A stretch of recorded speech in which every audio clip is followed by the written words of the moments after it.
Well, how are we all doing?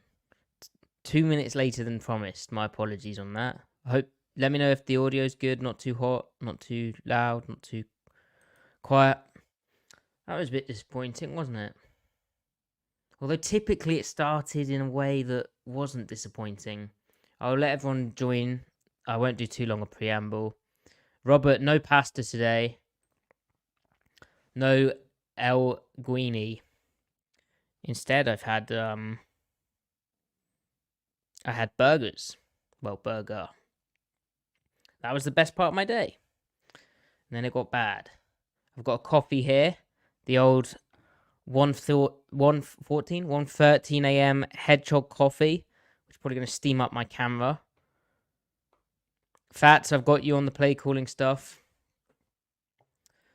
Kerry, anybody guess Fenton as Matty's middle name? Kerry. Chill. Dan Chu, I apologize about the forced ads. That is brutal. You probably will never see that as well. Hey, I have to pay the bills. If you get the ads, you get the ads. I know there's ways around it. Robert asking, how's my ear? Robert, thank you so much. Very attentive. I need to get it fixed. Like, I haven't got it fixed. I've been footballing. I thought it would just fix itself. I think that's quite a common attitude, isn't it, with things? Like, I'm not dying, so it will sort itself out. But no, I need to get the ear fixed. But it was my ears were working fine enough to hear what Greg Olsen was saying. So yeah, Taylor. Everyone knows he's Matty football. Very true. No one's actually said that yet, Taylor. So thank you very much. Good to see you. Right. I mean, I don't know how long you want to do a preamble for. I don't know if you even want to do a preamble. Those of you in the chat will know how you can stop the preamble. You can request a stop of it. There's so much to unpack this game that it's just going solo for this is a bit difficult, but I think we can just talk around the topics, can't we, chat?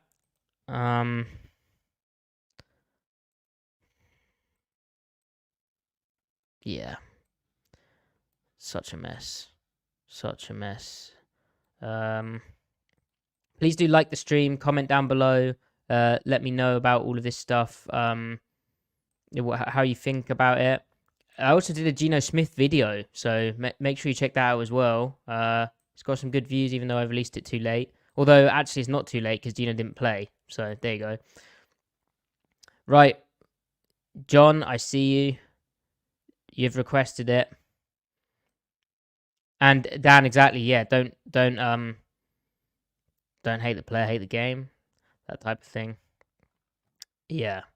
I'm sure, Dan, if you wanted to, there's probably a way around that. If Matt defends Diggs, Adams, and Love, we should rebel. What does a rebellion look like? What are you going to do? You're going to come over here to London?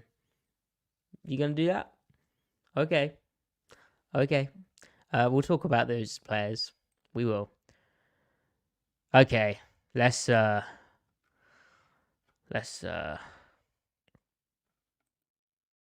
just get this up. I'm preparing.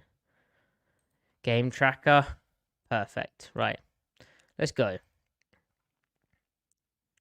And please do thank you everyone who commented on the Twitter and the social media posts asking, like, for topics and what you want me to speak about.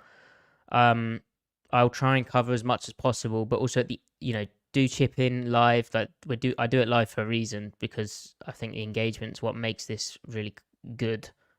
So please do contribute. Let me just find my my big thread. Perfect. Right, I'm hitting it.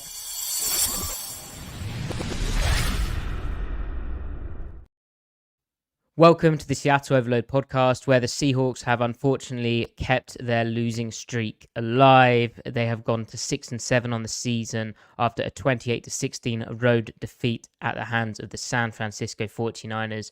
Not only have Seattle lost 4 games in a row now, This is also the 4th game in a row that Seattle has lost to Kyle Shanahan's 49ers. It feels a long time ago that we were talking about Pete Carroll being the kind of master over Shanahan. Things have got very real and very quickly, and Seattle's, playoff hopes, they are teetering on the edge. If you're watching on the YouTube channel, I broadcast this Matty F. Brown YouTube channel where you may have seen my videos if you're a listener, and that means you can join in with the live stream. We get some great comments each week, and I like to think trying to build a bit of a community of Seahawks fans. But if you are watching, you'll have seen my thumbnail says end with a question mark, and this kind of did feel like a game which feels sort of like the end for Seattle's season in some senses. Now we'll kind of dive into why I feel like that, but ultimately they have 4 games left in their season, and they need to win them, otherwise they're not going to make the playoffs, and they're gonna come up short of their what would have been the minimum probably of most of these people's objectives when they headed into the season. It's just they're on a really poor trajectory. Now, the big news, which happened after I'd typically done my 49ers podcast preview with Sean Syed, great preview, but we were doing that under the assumption that Geno Smith would be fit and healthy and able to play versus the 49ers. And the Seahawks were without their starting quarterback because on a Thursday practice, somehow he stumbled over someone and tweaked his groin. Pete Carroll elaborated on that today in his post-game press conference. And man, it just is bizarre. He said it wasn't such a violent situation that, you can see why he's hurt. He just tweaked his groin and taking a funky step over a stumbling defensive player, just stumbled over. You'd never have thought that a guy would go get hurt there, but he hit him wrong. That's not great. In season, your starting quarterback, who, by the way, your starting quarterback, as you all bloody know, is redshirted. You don't hit the quarterback. That is the franchise. And yet somehow, and freak accidents do occur in practice, obviously, but really, they spoke about how practices heading up into the Cowboys game where the offense played really well in particular had been better, and they'd had a really good atmosphere, and obviously they had DK Metcalf, Tyler Lockett practice throughout the week for the first time since week 2. Seattle had all their starting receivers fully participate in all of the practice is that they have to list the injury report for. But how on earth, are they pushing the practice too far that the quarterback gets hurt? Are they competing too much? Or, is it just very bad luck? We will never know, but very unfortunate, very odd situation. And so what that means is Drew Lock is the starting quarterback. And, Drew Lock did okay, didn't he? I feel bad for him in the sense that he only had Friday to prepare as the starter. You'd have liked to have seen him get a full week. I think, there was elements of the game plan which felt lockified. I think they tried to move the pocket a bit more. He definitely has a kind of connection with DK Metcalf, doesn't he? As a kind of special connection, and that beautiful touchdown throw to Metcalf to start the game. A real kind of pleasant surprise, that 31-yard score where, he throws it at such an odd trajectory. It's kind of zipped in there low and inside in an unusual kind of fashion, but it gets it done. And you're thinking, hey, things are looking good. As I said, I think, not only was there pocket movement, there was some run-pass option plays, which I think were kind of more of a lock element to the offense. Not that Geno can't do them, but we haven't seen them with Geno, and I don't think it's like a Pete Carroll thing. I think it's just hey, this is how we're going to try and move the ball with Drew Lock thing. It felt to me, anecdotally, like they started going run, pass quite a lot and not really wanting to put the football in Drew Lock's hands too often. Now, whether that's true or not, looking at rbsdm.com, Ben Baldwin's site, and you look at the drives which started with a rush, was 10 of their drives started with a rush, 17 of them started with a pass. Now there's 2 end of halves where they had to go pass, but I don't really think it was as run heavy as it feels like. Drew Lock dropped back. Let me just get this up.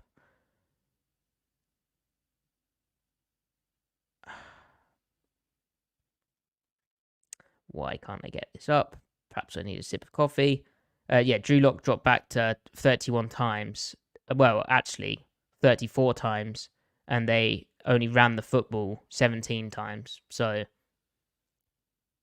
even with the game state, it's probably pretty balanced, isn't it?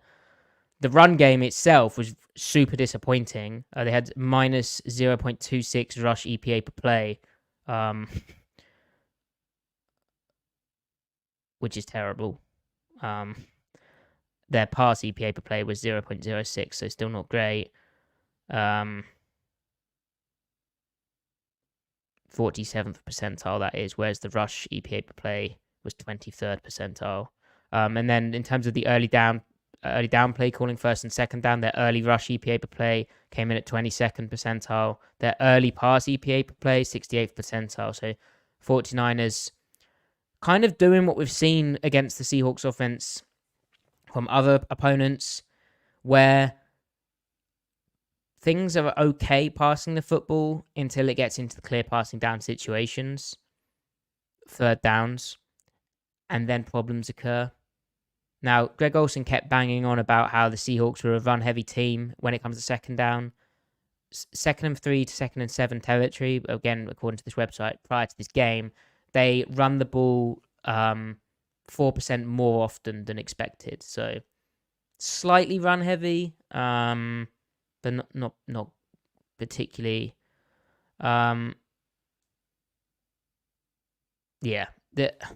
think Drew Lock probably did as well as he could, although the two real mistakes and the backbreaking mistakes were the interception, where he leads DK Metcalf completely wrong to the inside. He has to throw it over the cornerback.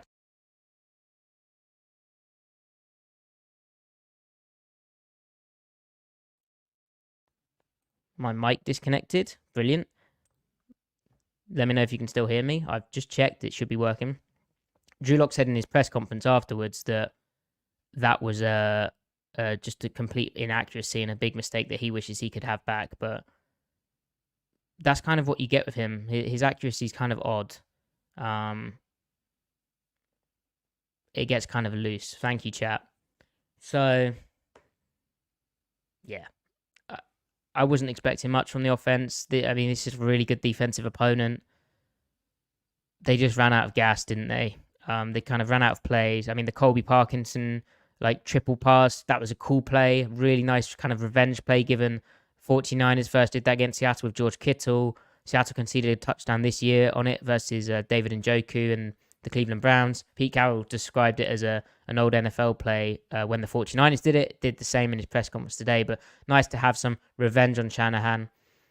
I think they tried to hold Drew Lock's hand as much as they could, but I mean, when the run game's that inefficient, and not even just efficiency-wise, it's just not really getting you many results. I mean, just a more basic raw stats.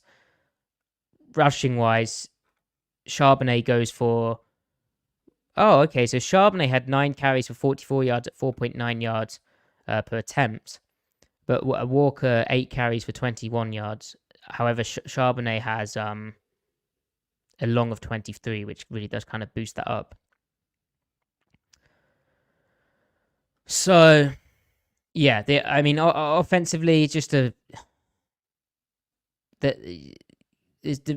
diminishing returns. Yeah, I really didn't ever quite believe that they were going to do that, and they did cool plays like they were afraid of stuff. I think we saw very similar issues to what have been there with Geno Smith. I mean, on the play where Drew Lock throws the pick, why is Tyler Lockett and DK Metcalf so close together, receiver spacing wise? That can't be how it's drawn up. Now, if Lock's putting it to the wrong spot, naturally they're going to bunch together a bit more, but it did seem very much off to me. Now, calls to fire Shane Waldron. I mean, there's a lot of issues on the offense. Without being in the building, and that's a boring answer, but without being in the building and knowing where these precise issues are, it's hard to call for someone's head, a specific individual, because the offensive line, I think, particularly on the interior, but how they handle certain issues each week, it just seems to be a problem. I also think they're being put in bad spots, not just the clear passing downs or, third downs, but the run game. like the ultimately, I don't see how they've run blocking in such a poor way, which kind of speaks to deployment and utilization again. As I said, the receiver coaching's been an issue most of the year.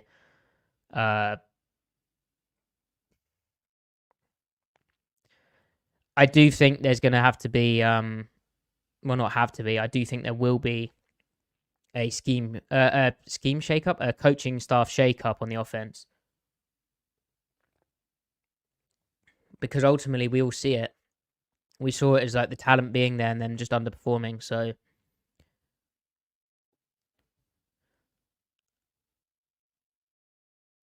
anyway, I'm just scrolling through.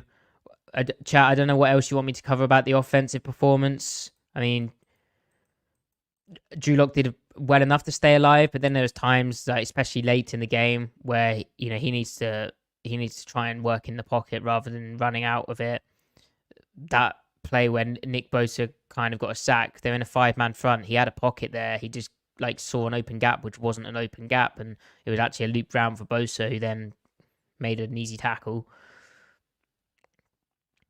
I mean, it's a good building block. Like, Adam Schefter reported before this game, the night before, which is nice of him, that Geno Smith was viewed as a 2-week injury.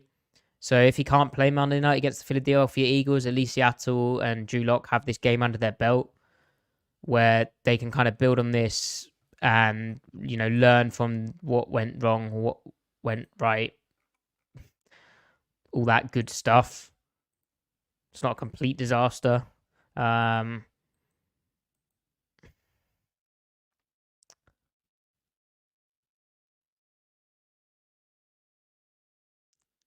Yeah, so Fats, Andy Dickerson, the O-line coach, was doing well early in the season, wasn't he? Because obviously you lose your starting 2 tackles. For me, the tackle's been a problem, right? But like consistent issue over the course of his coaching has been how they handle kind of like interior picks and loops, and this guy's slanting down to get you to step down, and here comes a looper from the other side of the defensive line, the formation, and he's going to loop past you, and their passing off and handling of that has been really poor. Now, it doesn't help when you're shuffling. What is it, 9 different combinations up front? Obviously, you need a chemistry and understanding with the dude next to you, but that's been a problem for a minute, and there's little things like that, and also just the run game. Like I don't know why they're, and that kind of leans into as well. They don't have an identity. Like, why don't they have a good run play? What is the Seahawks' best run play? Do they know that? And I think the last 2 weeks, you think about what went well today against the 49ers, the kind of sideline shots to Metcalf, but more the previous week against the Cowboys. What went well against the Cowboys was they gave their receivers the better routes, the routes that fit their games, and they had a bit more of a semblance of identity. They're like, okay, we're going to use our play action stuff. That's some of our best stuff. We're going to use that. We know that. That's kind of our identity. How do we layer that into the game plan? How do we find various ways to get into that? How do we build off that?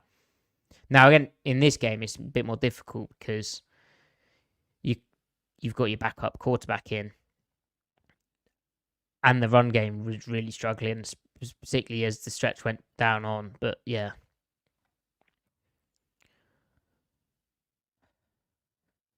John, that point I'll come to, because I think that's a really good point about how. Well, let's talk about it now. So John says, doesn't the offensive identity fall on Pete Carroll? Shouldn't Pete Carroll set the vision? Well, yeah, yes and no, right? So where the vision, John, for Pete would be explosive plays, no turnovers, win the turnover battle, take care of the football, get your explosive big chunk plays down the field, and have a balanced attack, meaning you're not skewing too much to the pass, you're not dropping back 40 times a game and running 10 times a game. It's not calling 50-50 run pass. Often it could be calling more pass to start off with and then winning the game by running the ball. I think that's the overall vision. That, obviously, we have not seen that kind of balance that often this season. And that's the vision, right? But in terms of offensive identity, that when we talk about that, and any side of the ball that struggles, heck, even bloody special teams, you could be like, they have a bad identity. Because really what you're saying when some people, or even me, like anyone, when we go, oh, they don't have an identity, it means they're struggling to move the football, they're not scoring touchdowns, or they're not getting stops on the defense, they're giving up touchdowns. Where's the identity? But when I speak about identity in this case, what I mean is basically scheme-wise, they don't have like their core play, which they can wrinkle stuff off of. What's the 49ers identity? The 49ers identity is, one, schematically, they're always going to be in that same 21 personnel look for the main, right? And then two, they're going to get those guys out in space and over the middle of the field on dig routes, crossing routes. That's their identity. And the other thing with that is it's all layered off their run game threat, their run game concepts. And even what I've just said there is quite loose because I've talked about a lot of different things. So could you call that an identity? Maybe not, maybe. But Seattle doesn't really have that. And I think the past 2 weeks, particularly before the Dallas game, Pete Carroll said about, they need to do the play action stuff. They need to run the ball better and more. They need to be a bit more balanced. And they need to take their shots.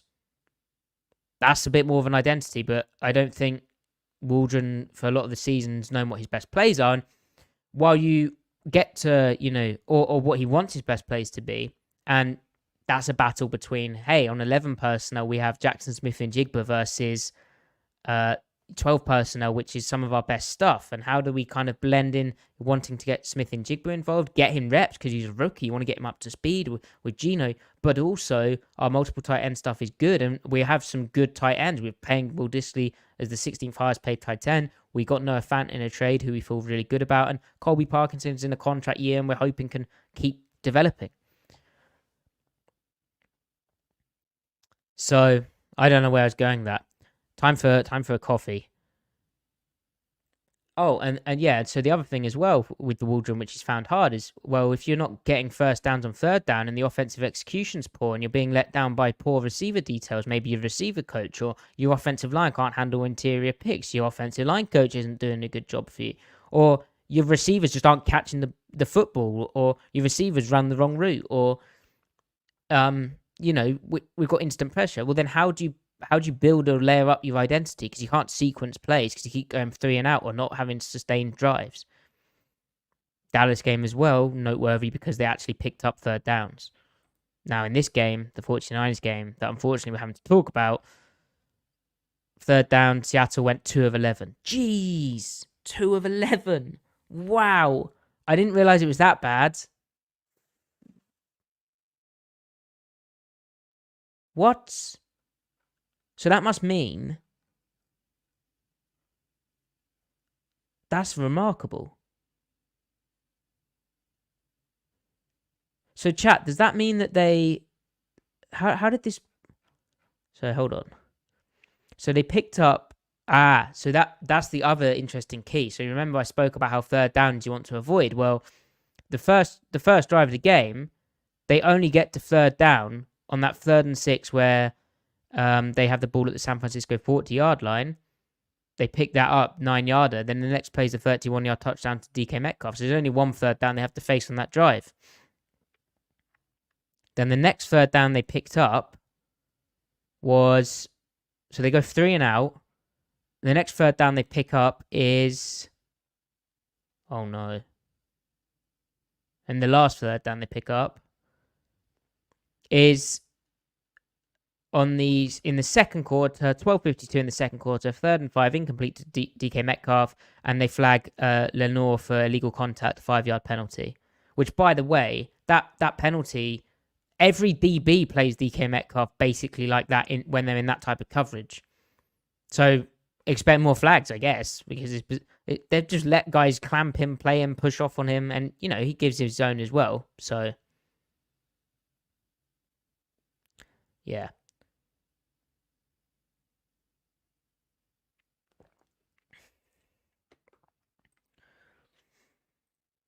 I don't know what more to say about the offense. I don't overreact. We can do the Drew Lock thing next week, I guess, on Monday. But it was, I should say, it was cool to see Kenneth Walker out there. Pete Carroll seemed to think he got out of that game okay after he's coming back from an oblique injury. It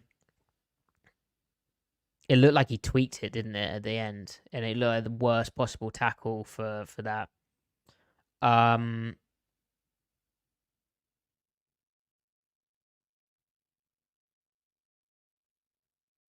Let's talk about the DK Metcalf, Greg Olsen thing. So that was stupid. I mean, obviously, Greg Olsen in the booth, let's give him the benefit of the doubt. He obviously didn't see, for some reason, the replay. Maybe he's looking out on the field at what's going on. He clearly didn't see the start of the first replay that we all saw, where Fred Warner on 4th down, one of the most disrespectful things to start off with, where he intercepts a football on 4th and very long, where it would have given, rather than him padding his stats like that, instead, let's actually get the numbers. Yeah, so the 49ers would have got the ball at the 48-yard line, and instead Fred Warner ran it he was at the 13-yard line when he intercepted it, so didn't really need to do that. Probably should have swatted it incomplete. Anyway, he's out there vibing. They're up by 2 scores at that point. So then he pitches the ball forward, and, did DK Metcalf see the ball go out? I don't know. Was his tackle like a surplex? Kind of. Is it from behind? Yes. So Fred Warner reacts, and the way he reacts is not just a block in the back where it's like a cheap shot. It's a big time cheap shot, because he actually smacks DK in the back of the helmet as well. Big shot to the back of the head. Something Pete Carroll said afterwards that he'd seen. And then the narrative becomes about how DK Metcalf is some sort of unmanageable, terrible player who has this history, because DK Metcalf then basically goes to have a word with him, like, what are you doing? And just has a little push with him. Weird. And it took them... I'm so glad that Fox actually finally re-showed that replay. But it took them forever. And it was just a bad end to a bad game. And, I mean, Fred Warner should have been ejected for that. It's very weird that they don't eject him.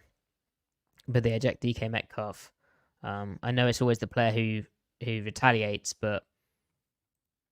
like, you shouldn't... He'll get fined for that cheap shot, so... Right. Let me just double check my other... all these social media apps is such a pain in the ass, because I can't keep track. I want to make sure I've covered all the offensive things that people not like vulgar, as in things on the offense that people were sending me that they wanted me to talk about.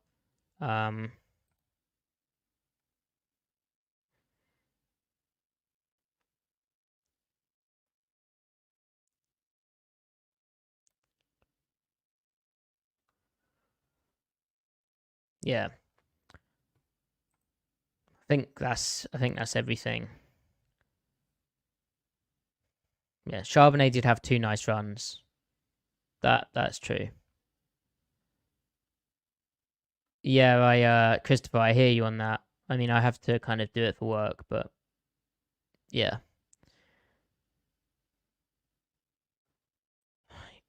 Okay, so let's talk about this. Let's talk about this defense. Jack, I spoke about that. So the defense.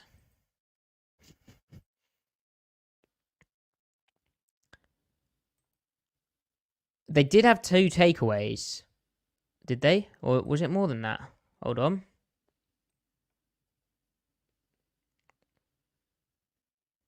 Yeah, they intercepted Brock Purdy once, and they forced a fumble out of the hands of Brandon Ayuk.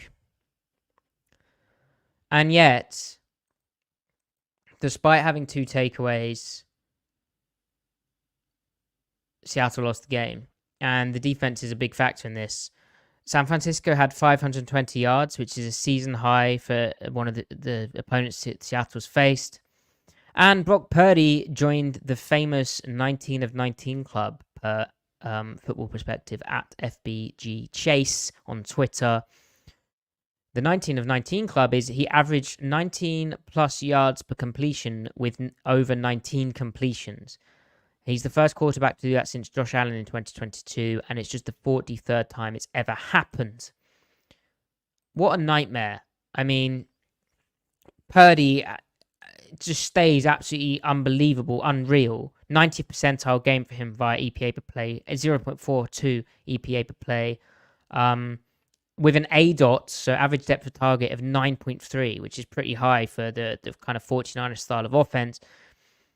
Again, just really kind of sporadic defense. It starts in awful fashion. Seattle goes up in base defense, which they never ran against the 49ers the first game. Why wouldn't they do that when the 49ers play 21 personnel, heavy formation, heavy personnel? Well, you maybe saw why they don't do that, because Christian McCaffrey, first player of the game, runs for 72 yards, cuts it back. You get George Kittle from the tight end spot, Aaron Banks from the left guard spot on the toss sweep, climbing immediately up to the second level. You get over pursuit from the second level, and I'll talk about that in a second, and a big damn run. And suddenly, the next play from the 3-yard lines, the 49ers run it in for a touchdown. What a dreadful start. And then they start playing a bit of defense, don't they? They force a 3-and-out from the 49ers. They force another 3-and-out. They're playing that buzz coverage where they're rotating down and they're hitting the crap out of George Kittle. Unfortunately, Devin Witherspoon got hurt in this game and he injured his ribs. We'll have to see how serious that is, but they also had to check he wasn't concussed after Jamal Adams did a bit of friendly fire after smacking Kittle. They then get an interception on an overthrow play to Ayuk. And then they just give up these explosive plays that are just unforgivable. Like, it's just unreal. And let me talk about the base defensive approach first. So base defense, rather than playing the nickel stuff, they take the fifth DB off the field. They put another big interior dude on. They can run under fronts. They can run over fronts from that. On the big 72-yard run, they're just running under with weak rotation, just like they did back in Legion of Boom days, like a lot of NFL defenses do against 21 personnel formations. Gives you kind of nice angles to fit it, you'd think. And they just get out-executed to crap on it. And Pete Carroll says afterwards that on the toss sweep, we've been practicing it the whole time, and it's what they always do. Well, maybe there's a problem with how the Seahawks defense practices, or how the Seahawks practice, because, well, one, if you practice something so much, maybe you overplay it when you see it in live reps. Perhaps that's what happened, second play of the game. And, in terms of their run game today, how did they get along? Oh, no, they were 94th percentile in run play, EPA per play. Forget it. They did really poor against the run. But I come back to other examples of this. Detroit Lions. Seattle was planning to run a lot of cover 3 in that game. A lot of cover 3 sky. So the safety coming down to one of the outside underneath zones. They knew what the Lions were going to try and do from that because they showed on the team website the safeties in a meeting room going over New York Jets tape of the New York Jets running cover 3 and how they played cover 3 to the Lions stuff and how they matched it up. I synced up the timestamps. I'm sick enough to do that. Fine. They get the coverage concept, which is difficult for their cover 3 in the game, but what they're expecting after their preparation, after looking how the Jets did it, and Julian Love gets beat on it against the Lions. Same thing here against the 49ers. They've been practicing against this toss sweep play. They've been planning to run base this game when they didn't in the first game for some bizarre reason. Pete Carroll kind of said they were like saving it for the second game, basically, in those kind of terms to Mike Dugar on, was it Wednesday? And yet, they get gashed. Didn't see much base afterwards. Interesting. Now, other things, the Deebo Samuel deep crosser play where he goes for that big score on Jamal Adams. Empty formation, 3-2.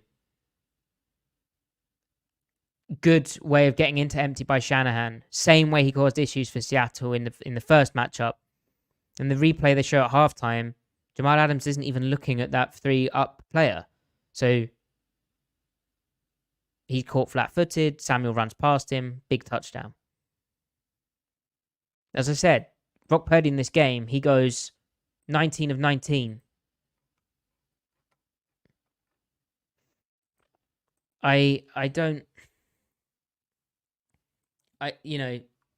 Carroll was frustrated because as a coach, he feels that they've gone over all these plays. The 49ers did what they were expecting. And I think there's two things that I'd say. One, and I was asked about this in one of the social media things I did. What happened to the defense from the start of the season? I think schematically, they came into the year, they surprised teams by running lots of nickel, a lot of over fronts, a lot of the forefront look, and it was a tweaked over front, a tweaked forefront where the techniques were better, the second level's playing cleaner, they're playing more of a shade. It all works quite well. But what's the layer off that? Okay, we can send the nickel, we can run middle field open, we can run middle field closed. Great. But what's your layer now? Last 5 games of the season. How are you going to layer this up more? Are you going to be good at running base looks? Are you going to be able to run nickel bear looks? No. So I think they're in a situation where they're lacking layers from where they started. They haven't been able to evolve it or layer it up much. They have a tiny bit. Everyone does, but not much. And then when a defense struggles, it's always easy to look at the play caller. But from Clint Hurt, I very rarely ever got the feel. It's very rarely felt like a game plan where I can see him being proactive and structuring plays, and that's a really as a hacky criticism and an observation in a way, because it's kind of I'm not showing tape. I'm not. I'm just saying it off the top of my head, and it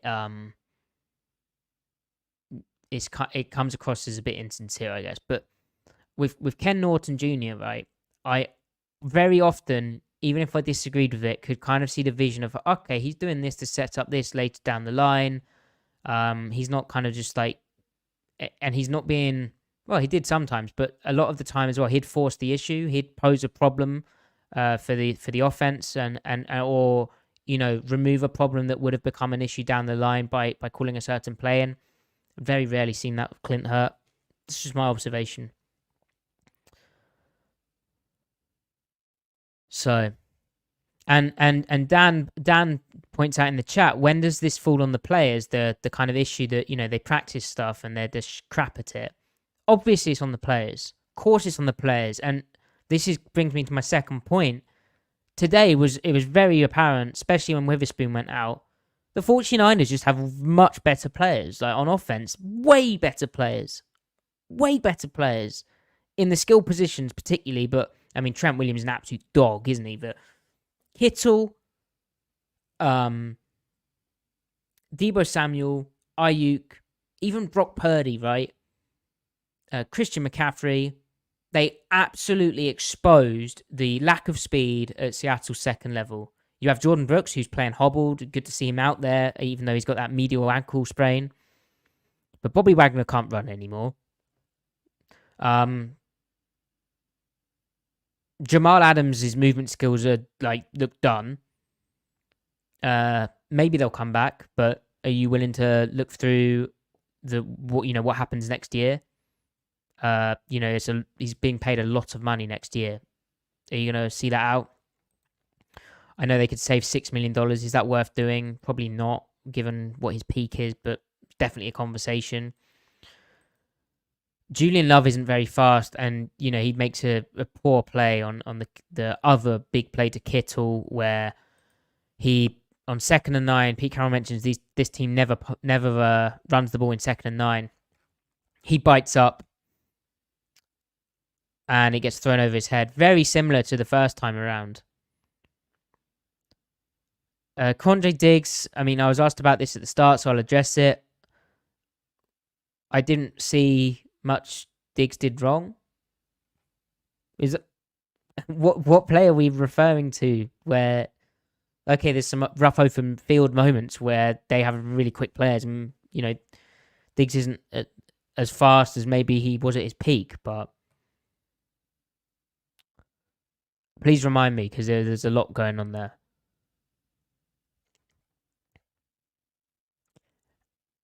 And yeah, when you're in a struggling defense, things are going to look bad. I mean, Reek Williams had a tough second year.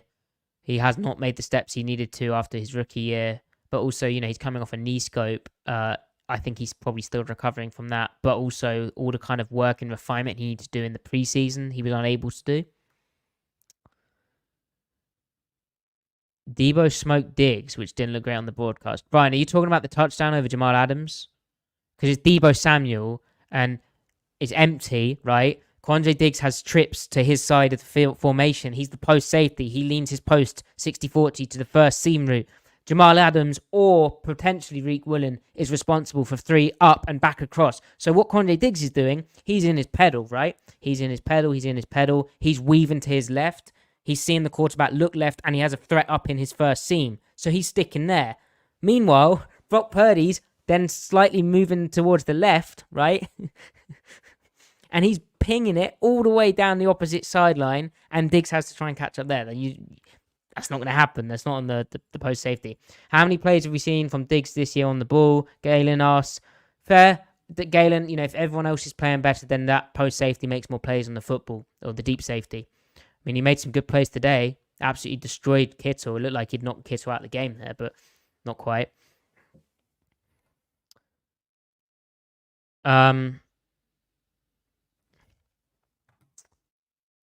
Yeah, and there's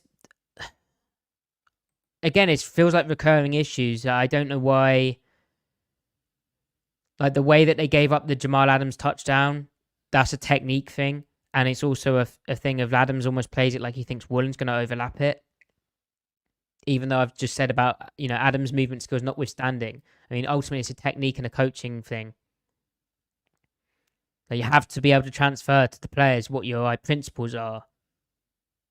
And that's where I come down with this. It is on the players, and the players were mismatched. But ultimately, the coaches are the ones who get fired because you can't fire all 53 players. And if you're a coach, right, and you're running a defense or an offense, you have to be able to translate your ideas so that they can go out and execute on a given play. Robert pointing out, it seems like the Los Angeles Rams are overachieving, the Seahawks are underachieving. Yeah and no, Robert. I mean, that Rams defense, what Raheem Morris has done with them is pretty damn impressive, isn't it? Now, what I'd say, though, is they've hit, Matt Stafford at his best is really good. They've obviously hit on Puka Nacua, which is annoying because now they have like an extra layer to the Cooper Cup thing.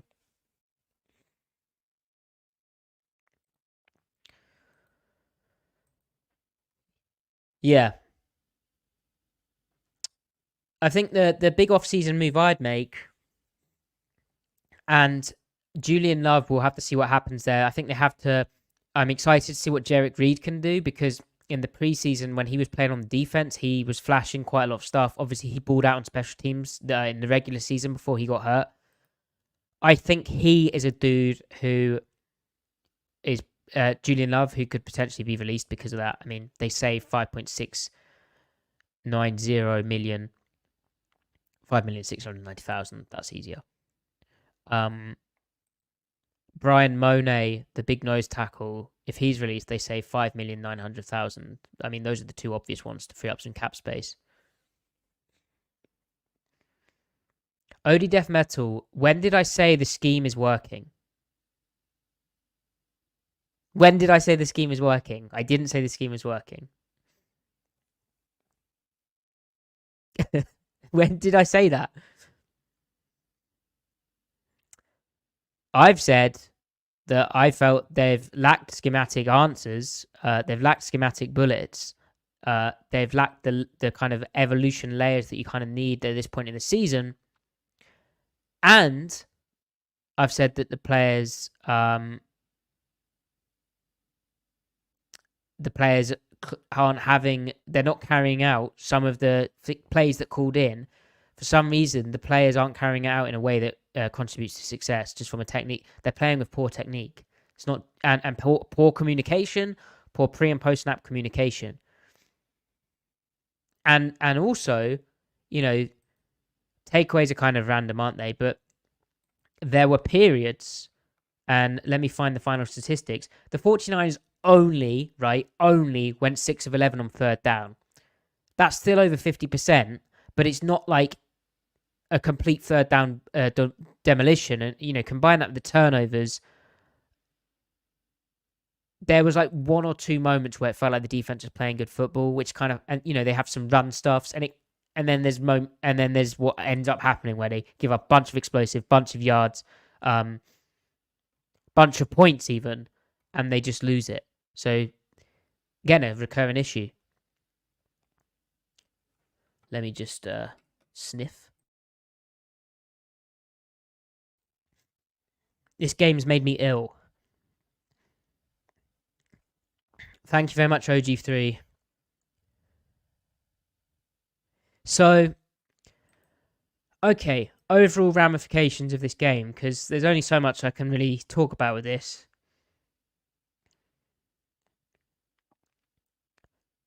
Oh, good to see Leonard Williams had an impact, didn't he?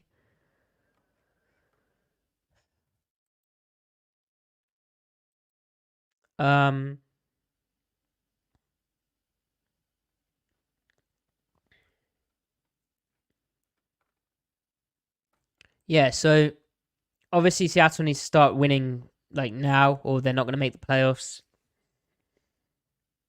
That makes that second round pick they gave up for Leonard Williams a lot more painful.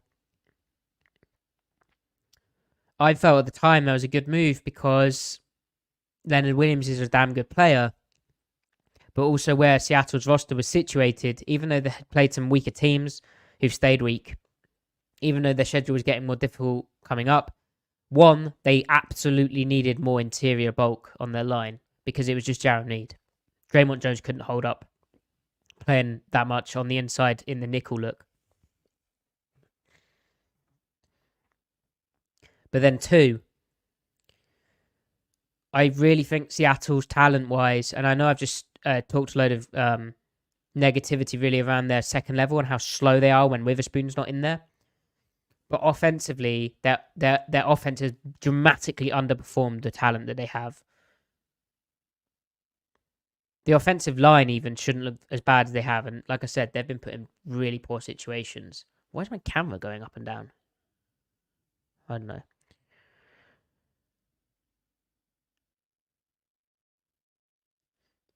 Vince, on the fake punt, what is going on with my camera? What the hell is this?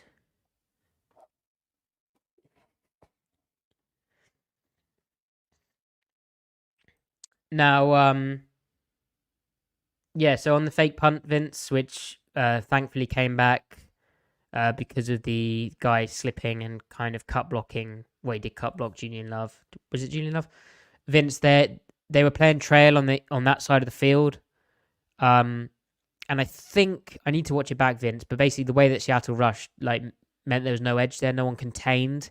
Hence, but what I mean by playing trail is they were pressed down on that side, and then the gunner releases the inside kind of gunner guy going down to cover the punt releases, and Kobe Bryant turns and runs with him to follow him, and then Kobe Bryant I think was on the edge, so someone needed to loop to contain, or Seattle was just saying, hey, we're not going to cover this edge because we're overloading this side, which is why I need to rewatch how they rushed. But basically, Vince, yeah, no one covered that outside gap.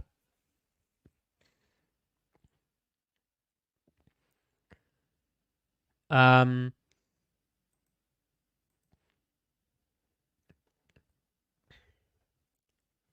I mean, this defense needs to be rebuilt from. I think you have to get younger and faster at safety. Um, you need to add corner competition, but ultimately the big problem is middle linebacker and the lack of speed right down the middle of the defense, and the overhang positions as well.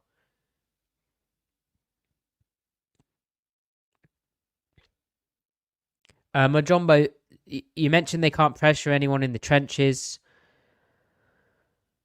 It's up and down. I mean, this 49ers offense is so difficult because of how they wrinkle in the play action.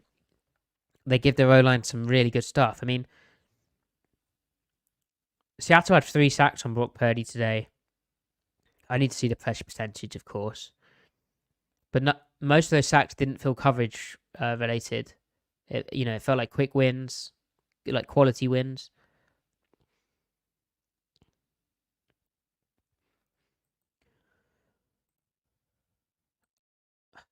And releasing Quandre Diggs would free up $11 million. Might be something you consider. So, overall, this is the first time that the Seahawks have lost 4 straight games under Pete Carroll. They play, obviously, the Philadelphia Eagles on Monday Night Football at home next. Doesn't get any easier. How are the Eagles doing tonight? Is this a good game? I've got quite a few people watching. Thank you very much for joining. Please do like the video, comment down below. They're losing 10-0. I don't think that's good from a Seahawks perspective. One, because, I mean, if you're caring about NFC seeding and the playoffs, if you can still think that high, it makes the Cowboys a problem, or the Eagles. And 2, it would make the Eagles really want to beat Seattle. Oh dear. But the last time, I've said it before, but the last time the Eagles, the last time Pete Carroll lost 5 games in a row was when he was head coach of the New York Jets, and he was fired that season. He had it started with the Dan Marino fake spike, which is a fun play to look back at. I mean, what you can say is the Seahawks played hard. They didn't quit. They had a lot of fight. And I think they took the offense. I mean, the offense did everything I'm seeing. It speaks to really poor. And don't get me wrong, I completely understand that Pete Carroll is the overseer and the one who's responsible for all of this, right? That's his job. And he hired these people. But there's just so much poor details at certain positions on certain plays. From players who I think, and I think a lot of people would agree, are better than that, or should be better than that. So I think there's really bad coaching, and then I think it going on in certain points. And then I think, as I've said, there's some really key weaknesses in personnel that good people, like good players, and good schemers like Kyle Shanahan will love. They'll be like, "Thank you so bloody much for playing someone who can't run." That's great. That's really great. So, yeah, I mean, I've said a lot. Chat, if you have any questions, please do put them down in the get involved questions for me. It's good to see you all in here. Someone said replace Jamal Adams for Kobe Bryant. I mean, they're quite different players. Kobe did have a good preseason, though, didn't he?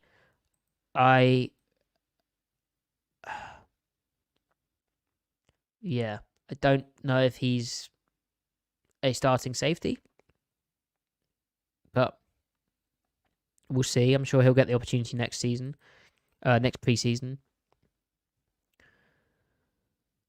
Is Boye Mafe getting doubled more, kind of slumping, says OG3. Good question. I think in this game, OG3, he'd have been getting some tough protection looks.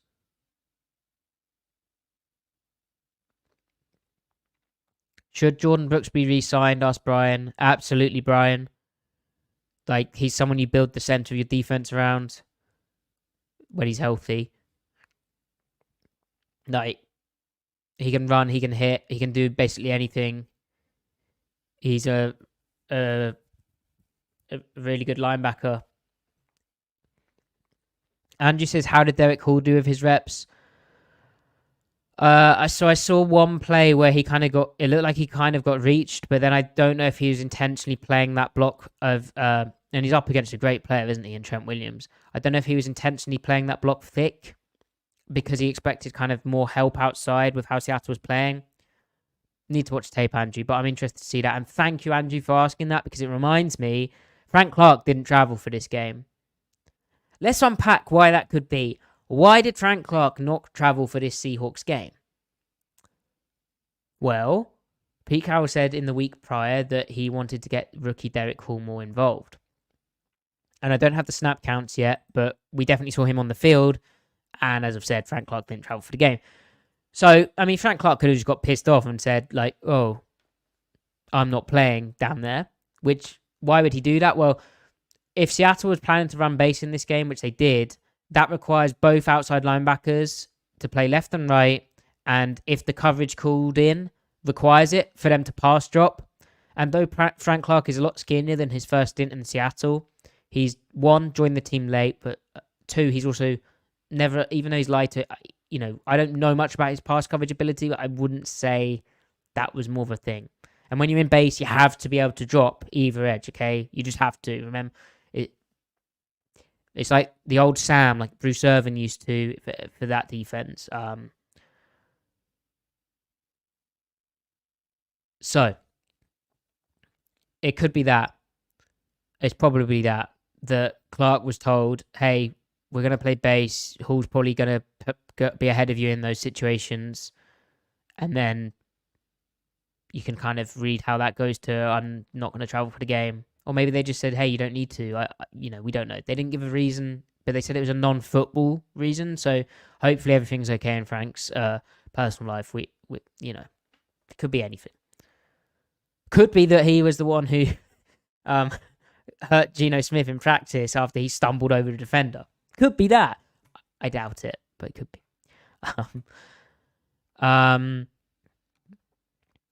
Was Pete Carroll outcoached or Shane Waldron unable to make adjustments during the game? Good question, Poop Dog. That's an unusual news name. Not a fan of Snoop. I need to watch it back. That's a boring ass answer, but it did feel like Waldron ran out of bullets. But then when you've got your backup quarterback in, you might, especially when he starts throwing the ball to the wrong spot and running out of clean pockets. So, cheers. Hey, let's not have any Ugo Amadi slander in this chat. The guy could drop to his own, absolutely beautiful. Has Anthony Bradford proved to be in the mix for right guard next year? Do we re-sign Damian Lewis? Galen Rock asks. Galen, great question. Anthony Bradford, absolutely. I mean, the guy's out there trying to fight people. But for a fourth round pick, I mean, he's had some tough moments, particularly handling games, which has been an issue for the interior defensive line in general, as I mentioned. I mean, he's done okay. But like second year wise, pretty exciting. And to have this experience under his belt as a rookie is so valuable.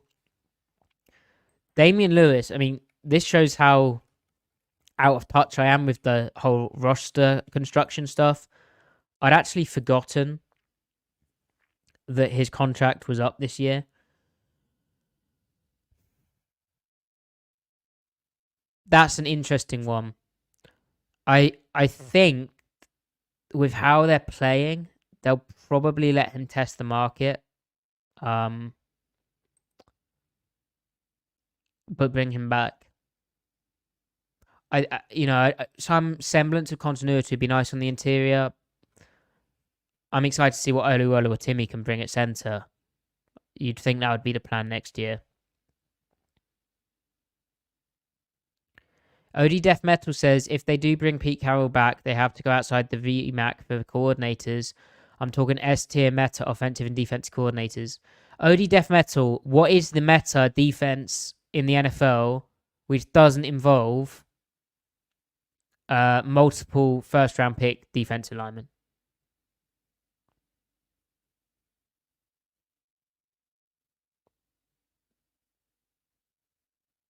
Because, I mean, I've seen talk like, oh, what if Robert Saleh gets fired in New York? It's like, oh, well, might do. Done well with the 49ers, done well with the Jets. Oh, hold on a second. Hasn't he had like 5, 6, 7 first-round picks in his defensive front each year?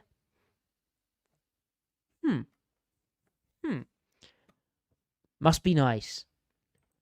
No, but I do admire some of the stuff that Salah does, and that kind of aggression's cool. I mean, the guy to look at really defensively, just like for cool, schematic, innovative things, and it's interesting to see how it kind of plays out down the stretch, because I know they've conceded some points, haven't been paying much attention. I need to look back at it. But it's McDaniel for the Ravens, isn't it? Because, I mean, heading into this season, everyone... do I mean McDaniel? That's so disrespectful. I've just forgotten his name. Ravens. But everyone spoke about how Mike McDonald. It's because he's Mike. Mike McDonald, of course. He looks like a Thunderbird, I always think.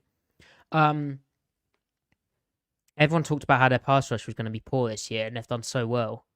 But you can't... I mean, he should be in line for a head coach job if he wanted it. John asked, anything from my sources on locker room temperature? I just think people are upset about losing. Winning solves so much stuff, and the longer they keep losing, the worse it's going to get. Jay asking about Bradford as well. It did seem solid for him. I mean, I think the O-line did okay today, but we'll watch it back. Vince says, do you think DK Metcalf is telegraphing his route still? Look like his slants were getting sat on today. Vince, it's not so much that DK telegraphs his routes the way he runs them. I mean, sure, you'd like him to be able to separate a bit more horizontally, but he's never really going to be that guy. It's more that his skill set, guys know what he's going to run because you only call certain things for his game. But yeah, the 49ers definitely do sit on his stuff quite well. But you can also afford to do that when you have a confidence in your pass rush that the ball's going to come out at a certain time and you're only rushing 4 most of the time. And you know where your help is.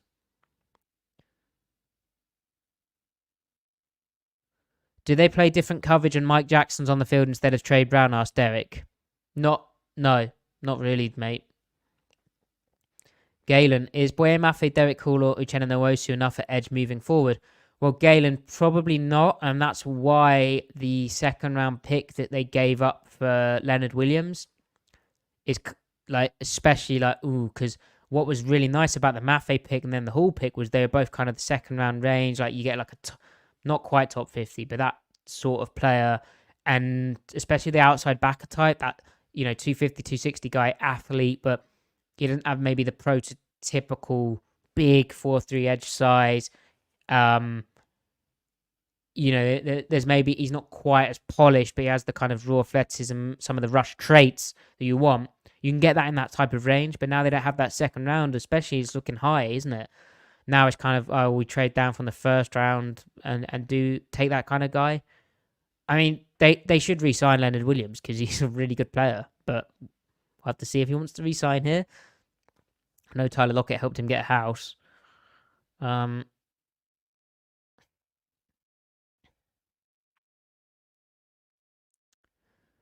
Just scrolling through.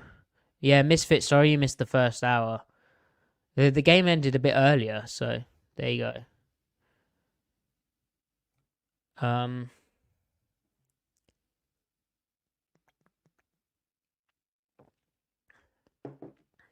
Can you guys, I mean, no free ads, but can you guys get Estrella Galicia?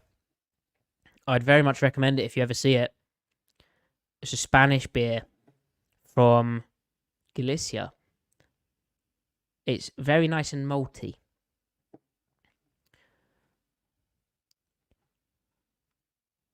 Joshua was saying Brian Flores is really innovating in Minnesota. Yeah, he's doing some cool stuff, Joshua. It's just cool to see a bit of like schematic variance in the league and a guy with like his own ideas about how it should be played. But I mean, Seahawks fans would get so frustrated watching that, I think, because there's some real moments of like, oh my god, the way that they play like some of their coverages. And obviously cover zero. I know he hasn't done as much of it this year as you might expect, but it's very memeable. Am I tired of hearing Pete Carroll say we got out executed every week? Yeah. And I'm sure he's tired of saying it. And I think his frustration's palpable. I think you see it when he says about how because when he says about how, they practiced all these plays and they just didn't execute.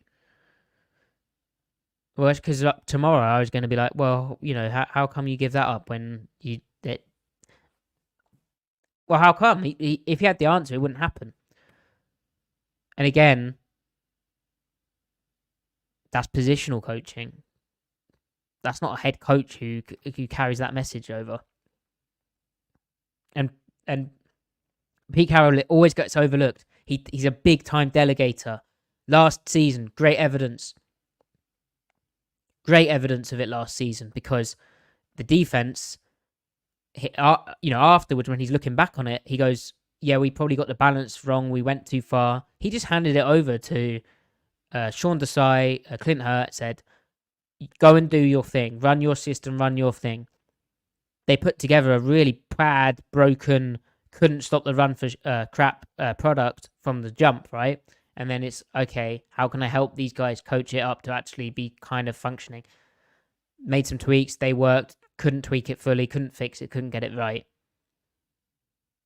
Another example of delegation, Brian Schottenheimer year where they go let Russ cook. They go absolutely insane pass skew. They end the season not being able to run the ball effectively enough, and Schottenheimer's fired. And it kind of lays the extra siege of the Wilson departure to Seattle and how that all fell out.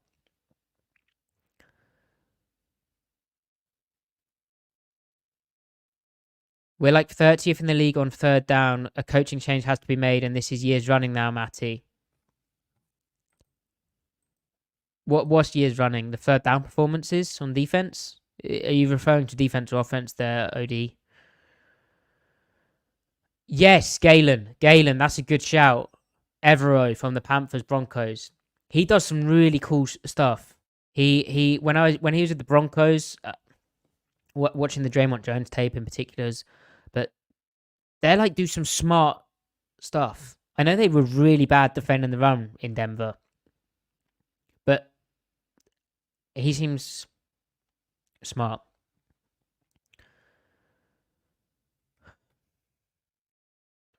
Fats, if KJ Wright wanted to coach, I'm sure he could get a spot coaching. But coaching's tough, so...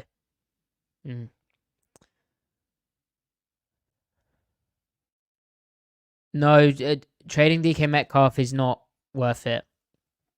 I don't think you get the return either. I don't like that.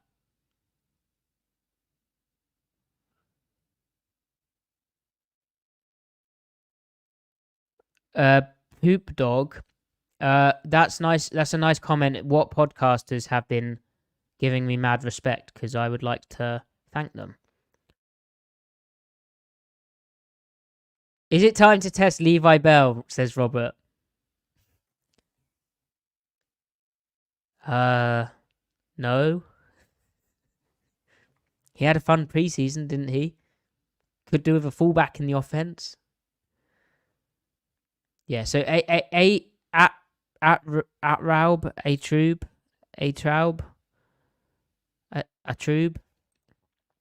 Sorry. I can confirm that the Bear is elite, unlike Diggs.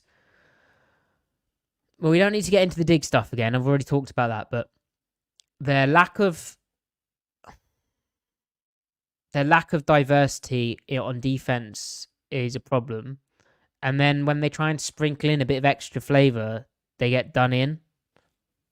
So, I mean, on the Big Adams play with Deebo Samuel, right? That's not just bad execution, right? The play call didn't work in that they tried rushing 4, but they send both inside backers, so Jordan Brooks, Bobby Wagner up the middle, and then they drop both outside backers off the edge. Idea being that the protection isn't going to pick up one of the inside backers because, or if it does, it's the running back who has him. So you keep the running back in protection and you drop only 4. Or sorry, you rush only 4. And behind it, you run cover 3. But instead, the 49ers protection picks up easily. They also get into empty, and obviously we've covered what happened there. But yeah, easy to look at, overanalyze individual play calls. I don't speak much Spanish, Christopher. I could order a beer or some tapas, and the person I was talking to would like be sympathetic. But I love Spain. Spain is a very good country. There we go. Confirmation of the beer being elite. Dan, what I don't like is the peaks and valleys of the defense is too volatile, and they implode in streaks almost every game for about the last 2 to 3 seasons. Don't agree on 2 to 3 seasons, Dan. More kind of stretches of consistency, I would say. What's annoying to me about the defense this year is the first year I felt they've had the pass rush personnel. Now, Nwosu going down really, really, really hurts. But then the problem this year is the other personnel stuff I spoke about. Robert says it seems like Kyle Shanahan and Sean McVay sure have figured Pete out. I mean, man, Shanahan called in some unreal beaters today. He always has the perfect beater. So, screw him, because that's annoying. But, I mean, I said it with Sean, Robert, but, you know, you watch back the Washington tape when Shanahan was there versus the Seahawks back then. Man, he had some damn good beaters. Some really good beaters. Just Seattle had the pass rush to move him off the spot. You know, he's not the head coach there. That, you know, it's not quite his full vision, and he hasn't had even more years to learn how to ruin this. The game hasn't quite spread out yet in terms of how offense is spread out. I mean, they call plays like it's they call plays like guys who grew up playing Madden, and I say that in the best sense.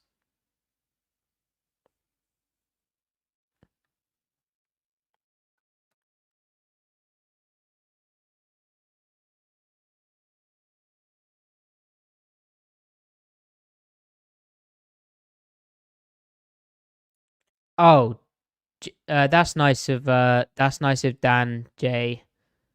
Dan's a good guy.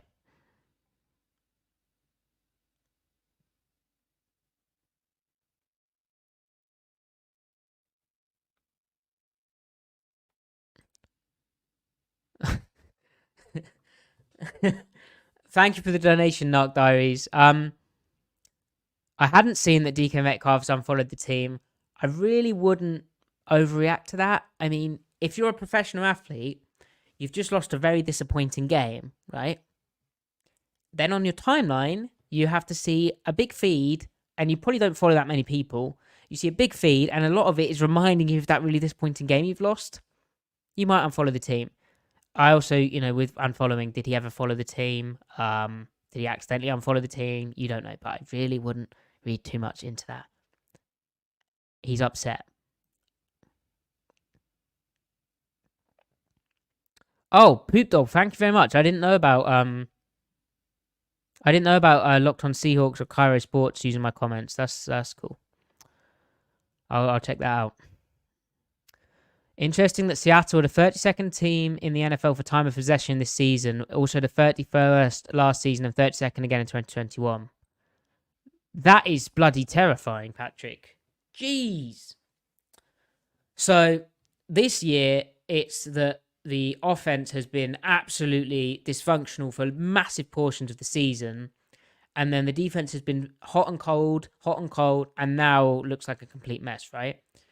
Last year, the defense couldn't stop the run for Toffee, and the offense regressed in the second half of the year, didn't it? And in the first half, they had... This is massive oversimplifications and generalizations, but you get me. First half, there was some training wheels on Geno, right? And then 2021, it was like the end of Russ, wasn't it? So, end of Russ Pete, so...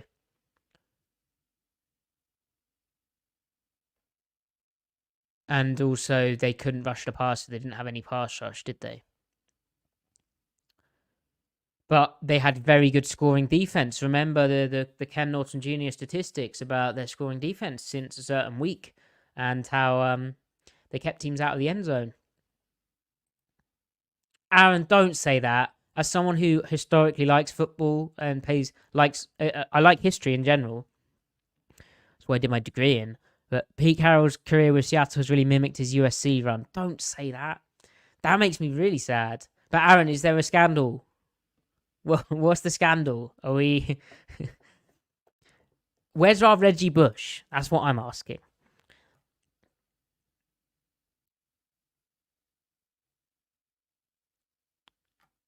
Fats, what needs to happen for me to have memberships on YouTube? That's a good question. I don't understand YouTube membership. What do you get out of that? Because I want it to be good for you guys.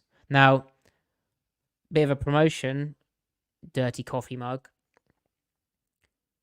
Seahawksontape.com is my Substack. I post there quite irregularly. However, I post each episode of the podcast there, and I write kind of long, detailed X's and O's articles. I'm going to have to write something about the defense. I've had this article plan on how they fix the run defense, and they haven't. They just haven't. They did, but teams caught up. But on the site, there's a subscription, and what you get out of that subscription is I could paywall my articles, but from my point of view, I like people to be able to read it. But what I do is I include a link at the end of that to some Seattle related resources if you are a paid member. So I guess that's kind of a membership. But if there's a YouTube membership thing that you get something out of, let me know and I'll look into that. I thought I had it set up, but maybe not. But I ultimately want you guys to get something out of it other than just giving me money. But thank you so much for the donation, Fats. I really appreciate your support. If Kyle Shanahan was coaching this team, how do you think player usage tendency would change? I don't know if you can realistically answer that. Well, OG3, they'd have a fullback. They'd play I formation a lot. DK Metcalf would be in the Ayuk role. They don't quite have the same players, obviously. OG3 would probably look a bit more like McVay, but with an Ayuk type.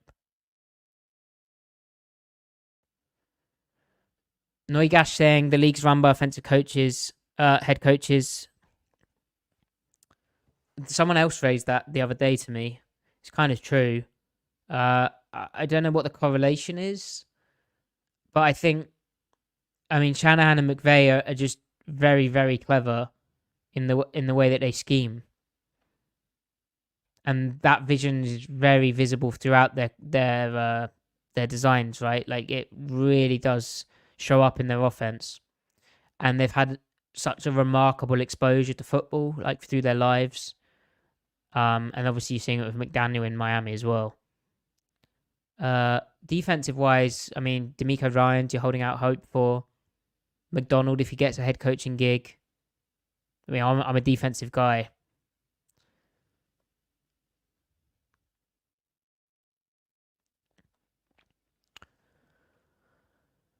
Yeah, I don't know. I mean, ultimately, what would make me go, hey, there's a problem for Pete Carroll here, is if culturally, um, I mean, he needs to hire better coaches, and they need to continue acquiring talent like they have the last 2 years in the draft. But if the team just quit on the field, or there's like infighting among the team, that's when you start. But he's a delegator, he's an overseer. I think ultimately his team gets a lot worse without Pete Carroll as the head coach. But opinions can change, and let's see how the rest of the season goes.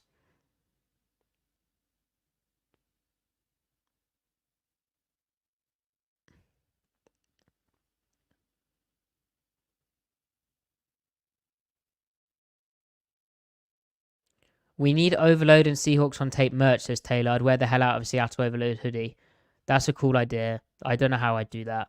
I'd want it to be good quality and not made in some, uh, you know, place where they're underpaying or exploiting their workers. And so I don't know how I'd make that happen.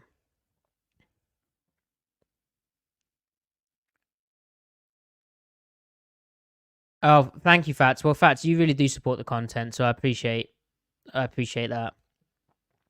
I'll look into it. This is a good reference. How many in the chat understand this? Although it reminds me that sports are bad in general. Who is the Seahawks Joe Linton? Underrated player, but good and hard worker. Well, what I'd say about Joe Linton is he also started as a massive flop who was signed for a lot of money, was played in a certain position, struggled there, and then was moved, didn't he? And has been remarkable.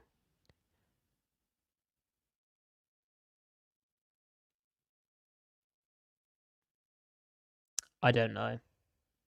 If you're saying underrated player but a good and hard worker, right now is probably is Jaron Reed underrated? I think he gets overlooked. His sack today was really impressive. How he beat that guard down block. Um, what else haven't I covered, chat?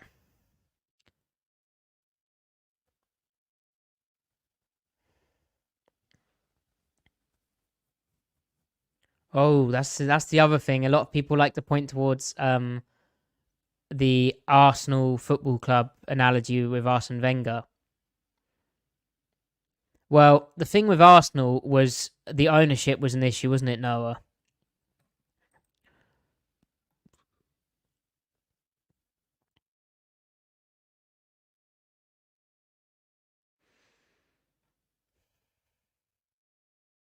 Where the fans are called gooners.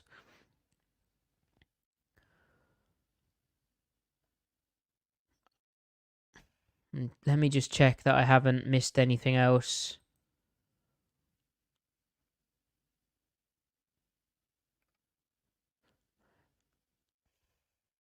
So, yeah, how many of these issues are fixable? Well, what I'd say is I believe in what they showed in the Cowboys game, not just from a result standpoint, but the process, right? They called better plays, not just because they scored. They did smart stuff, which they hadn't been doing that often. And obviously, they had a bigger sample size because they converted more plays. So I will acknowledge that. Of course, that's the thing. But they gave better reach for their receivers, and they had good man beating concepts, and they were balanced. They have to find a way to have a core run concept, right, which they're good at. In the Dallas game, maybe there was a hint of that with their counter runs. They have to get Geno Smith healthy, because as you all know, I'm a big believer in Geno Smith. And at his best, he's easily a top 10 quarterback in the league. So you have to find a way to get him at his best. That includes coaches, but also players executing around him. Defensively, I'm concerned because in terms of what they can do, I think they've run out of stuff. I don't think.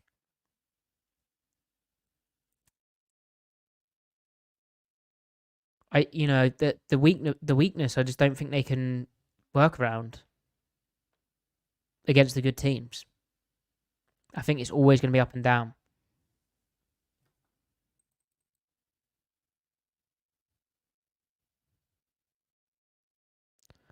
No, the Geno Smith dome discussion is interesting. I would like a larger sample size. I know in the NFL you rarely get large sample sizes, so I mean, it's a thing until it's not a thing, right?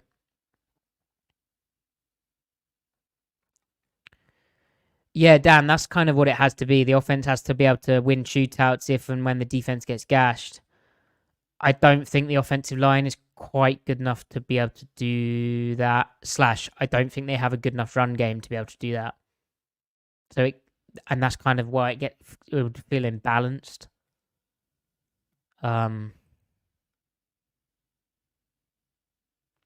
But like, ultimately, regardless of the problems, the talent problems, the scheme problems, all of this stuff, this team should be good enough to get into the playoffs. How many people at the start of this year, football's not played on paper, would have said that Seattle's team is not good enough to reach the playoffs? The expectation from everyone, I don't think I've seen a single person say that this team would miss the playoffs. And especially when, okay, your quarterback hasn't put up the same type of numbers over the course of the season that he did last year, but Geno hasn't turned back into a frog, right? He's played, you watch the processing tape, he's played good enough, at least. He has not been the issue, right? Or no one's the issue, not the singular issue, but he hasn't been top 10 on the biggest issues of this team. And we all know how important the quarterback is, which is why I mention it. And there's so many games this year where they've felt winnable and they've thrown them away. This past game wasn't one of them, was it? I don't think with a backup quarterback in and how they played an offense, just third down wise, I don't think this was. But Derek, what's the biggest problem in the run game, scheme, or the players? Well, Derek, we looked at stream on how Seattle's running backs are not hitting the intended hole of the run play that Pro Football Focus reckons is the intended hole on the run play. So might not be the actual case, but generally, right? And they're comparing it to the rest of the teams by their own thing. And scheme-wise, most teams run the same plays in the NFL, or the same concepts at least. So they're missing the hole a lot. And you might go stylistically, well, that's a Kenneth Walker issue. But no, Charbonnet does it at a very similar high rate. And so what I'd look at Derek there is not just the running backs, but it's also the execution in the blocking hole.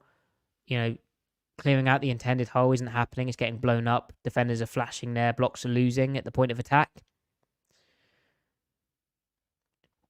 So the biggest problem is partly the biggest problem isn't the players or the scheme. It's both. Because also you have to be able to find a scheme that fits your players. And a lot, it's very easy to pile on the offensive line. It's always easy to do stuff like that. But ultimately, they're not terrible players. We didn't come into this season thinking the offensive line was going to be a really poor run blocking unit. In past years, with kind of a less spend there, they haven't been able to. They've been able to run the ball. They've been able to kind of find a core concept, like mid zone with Rashad Penny down the stretch of 2021. There's a great run for them. Got great backside wash. And Penny was perfectly synced up to it. It was beautiful. This year, it still feels like they're trying to find it.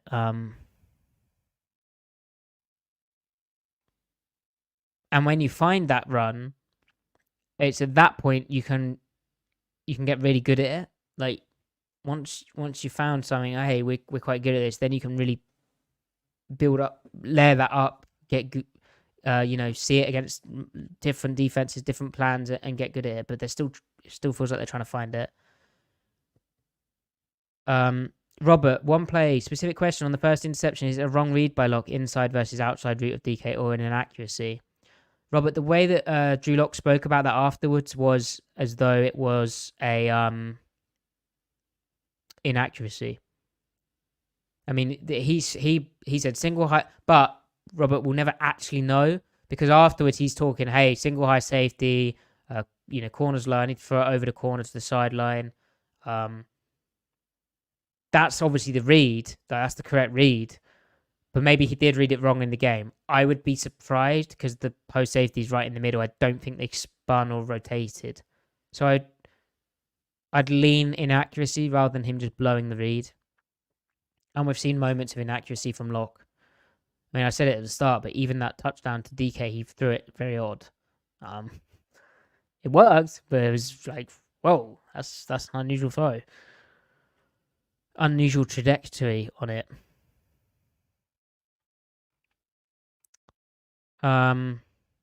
So we've talked about basically everything, haven't we?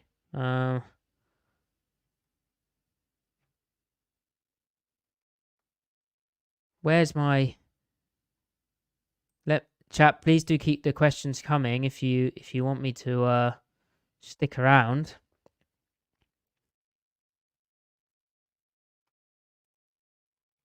Let me just double check. Yeah, please do like the stream, comment down below after the video.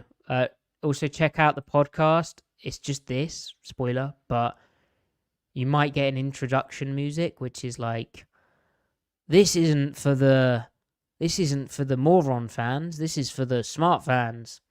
Yeah, I'm not really a fan of the just between us.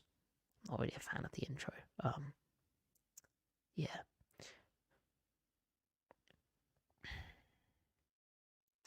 Yeah, and also if you follow the podcast at Seattle Overload, that would be a big thing. If I was Jody Allen, what would you do? Says Henry. Great questions, Henry. I think, Henry, my answers are very similar for Jody Allen and Pete Carroll.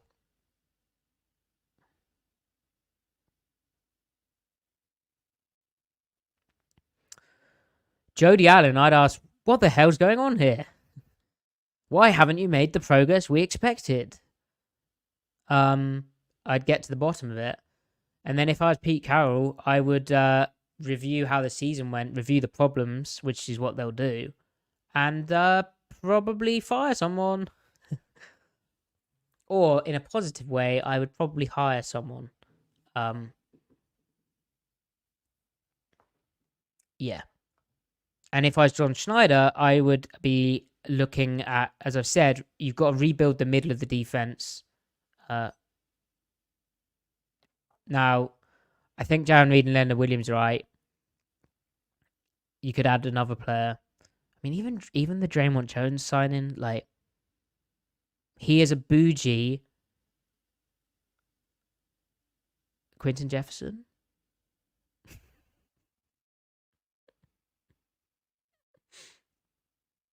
I don't want to look at the pressure percentages. I'm too scared. But yeah, that was an odd ad. And this is something I want to talk about. The front office, right? They acquire players like they don't know what the coaching staff is going to be running. Like this year was like, okay, we get it now. We get what a 3-4 is. We're gonna play. Okay, yeah, we don't worry, we get it. And don't get me wrong, they still have a base 3-4, so you kind of need some roots there. Like you need to have outside backers who can drop because if you were ever going to run base, you would need that. So you can't just have big edges all the time. But it's like they didn't realize Seattle was going to run a forefront and this overlook and nickel this much. That being said, and to contradict myself, they did go get Witherspoon really high in the draft, who's like your star nickel. So there was certainly some understanding there, but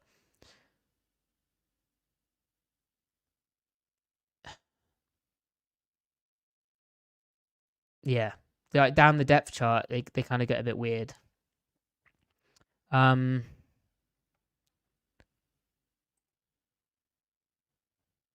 Yeah, so Henry, I didn't really answer your question. If I was any of these people, I'd just ask questions. Like, what are you doing? No, hang on a sec, mate. What are you doing? Yeah, Schneider's got to get a bit shaky uppy with the roster. They just got to be a bit more cutthroat and brutal, I think. Rejig it, get a bit more younger, leaner, meaner, faster. They're too slow on the defense. They can't tackle on the defense. And on the offense, they just need to keep churning. They need to add a few interior offensive linemen and then just work that all out. And yeah, I mean, you know how I feel about Geno. I'd build around Geno Smith. Jack, that's very kind of you. You never, so chat. You never ever apologize for not donating money. I do this because I like it. Obviously, I want to make a living out of it, but I do this because I enjoy it. And you just joining each week is more than enough. Just watching, liking the video, commenting. And Jack, I'm really sorry to hear about your medical bills. But please don't feel bad. But I hope that situation is as clean as it can be. But I'm thinking of you. Sorry to read that. OG3, are there any specific improvements certain players can make in these last stretch of games that would excite you for their performance next year?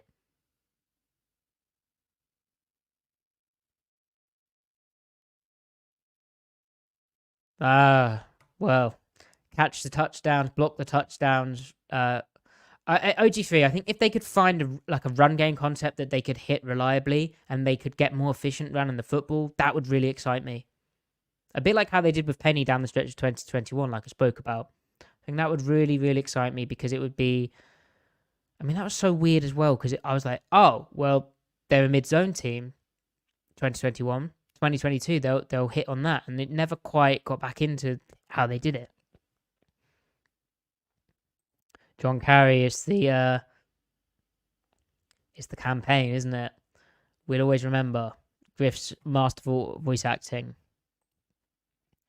Yeah, so it's interesting the Jodie Allen thing. I have no idea, but I don't know how involved she is with the team. Like, it's cool that I don't know if it's cool.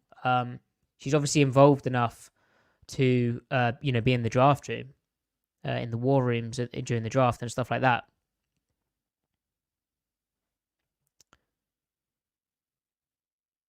No, the Seahawks are not Man United the NFL this season.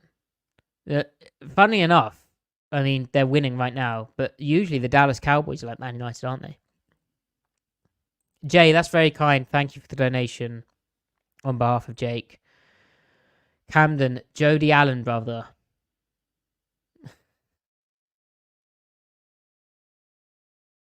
And Christopher, you're saying fire Waldron.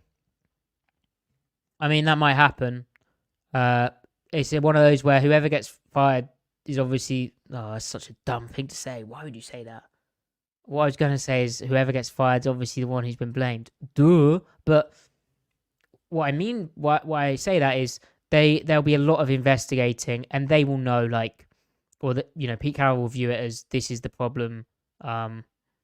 So it could be that Sanjay Lal leaves the team for the second time because the route running details have been shaky throughout the season and the spacing's been weird. And maybe he doesn't mesh with Waldron, Maybe there's because this is about relationships as well.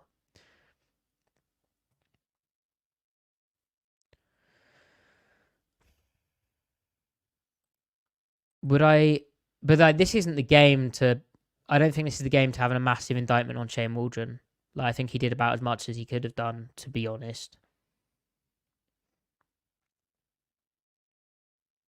With what he had at his disposal, Would I re-sign Cody Barton or Devin Bush to take Bobby Wagner's place if a good linebacker isn't available in the draft? Monjumbo asks. I would really like to see Devin Bush given a good run next to Jordan Brooks as the Mike linebacker because Devin Bush could run and hit. He's learned the nickel spot for Seattle this year, along with playing the kind of weak side backer jack spot. He seems just like a really solid fit for weak side backer. I would like to see it. And I'm just, yeah, and on the coaching discussion, as I've said, I'm not sure. And it's difficult because, again, he has a similar challenge to Waldron on offense. When you're like playing inconsistent football and, there's like technique issues that kind of speak more to positional coaches letting him down, it gets complicated. But I'm just not sure about Hurt's feel as a defensive play caller, or whether he is naturally one. And that's not from a results standpoint. That's purely from studying as someone who calls plays himself at a far lower level. But like thinking like a lunatic like that. Yeah, I just don't feel it in the way that I did with Ken Norton Jr. or I see it with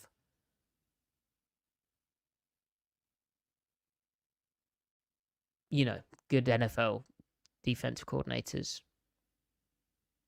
Someone I see it with is Steve Spagnuolo.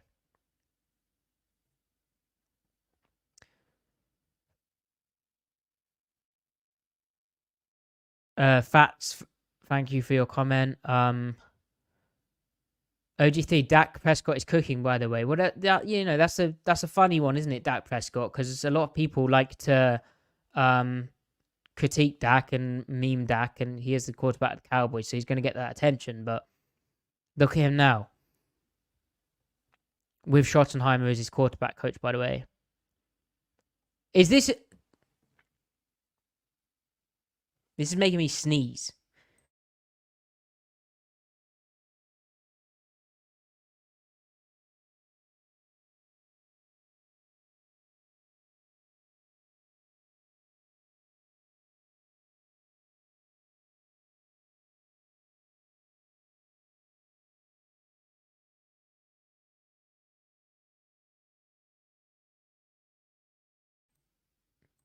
Is my mic working? Why did my mic mute itself? So stupid. I think it's unfair to unfire a general manager who has hired 0 head coaches. Are people calling for John Schneider's head?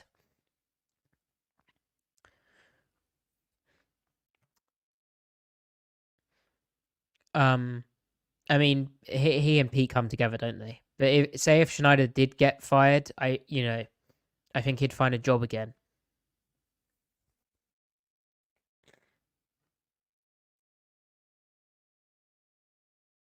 But like, so on the Jamal Adams move, obviously it was a massive, massive deal. The kind of justification that one of the first round picks they gave up was like a lesser first round pick because of the COVID year is weird to me. I mean, if you look at that draft, what was the pandemic draft? Was it 2020, right? Or it was 2021, right?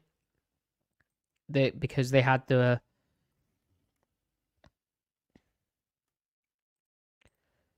so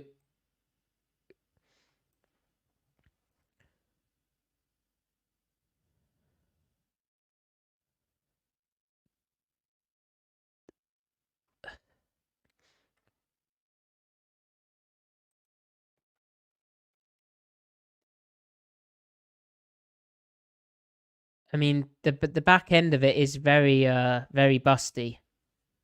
Darius Toney, Kwity Paye, Caleb Fairley, Christian Darrisaw, Najee Harris, Travis Etienne, Greg Newsome, Rashad Bateman, Peyton Turner, Eric Stokes, Gregory Rousseau, Odafe Owe, Joe Tryon-Shoyinka. Yeah. So they were kind of right, but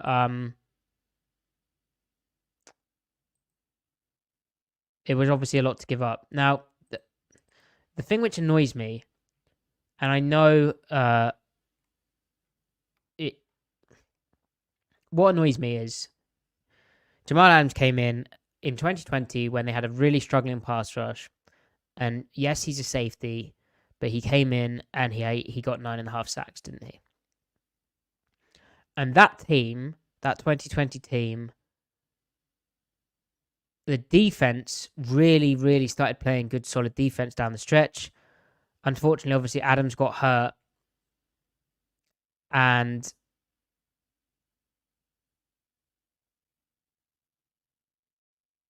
he was unable to play coverage like he had been earlier. The next season, they blitz him less. He plays really solid coverage, really, really good zone coverage. Like the way he plays in a quarter of a defense in middle field open structures, really, really good stuff. Like high end, not just like replacement value, high end aggression, camping on the dig route, stuff like that. But he's not glitzy, so he's not getting the sacks. And then he tears his labrum against the 49ers, and that whole season's a mess. Then 2022, you're really excited. He looks like he's getting used in a really cool way, and he tears his quad tendon. So he hadn't really had an injury history before this. This is all complicated, this discussion furthermore, like moreover by what he's done off the field in like the last 2 weeks, which sucks. Just sucks. But I don't know why I brought up Jamal Adams. Because someone asked, didn't they? Or maybe they didn't. I don't know. It's just on my mind. It's just annoying to me because there's like, I mean, obviously nothing's black and white, and often social media kind of reduces stuff to like a binary thing where it's all pushed to the extremes of this guy sucks or this guy doesn't. He was a really good acquisition for Seattle until he got hurt in week 13. And even hurt before the playoff game. Like, he was a really, really good safety. And the whole, blitz boy thing. Cam Chancellor played down at the line of scrimmage. Like, that's what box safety does in cover 3. And yeah, the cost was high. Yeah, they were kind of right on that first draft cycle. Yeah, he's being paid a ton now off the kind of sack production, which that kind of sucks as well. But like, he was a really good player, and I was enjoying that, and he was a net positive for Seattle. Right now, his movement skills aren't there, and there's the off-field thing, which is annoying and bad, and there's the touchdown today where I don't understand the technique, and it's like he expected Woolen to play it. Christopher, thank you so much for the donation. That's very kind. Appreciate your support. Thank you so much, Fats. That will buy me a beer in London. No, that will buy me beers. Thank you, Fats. I appreciate that.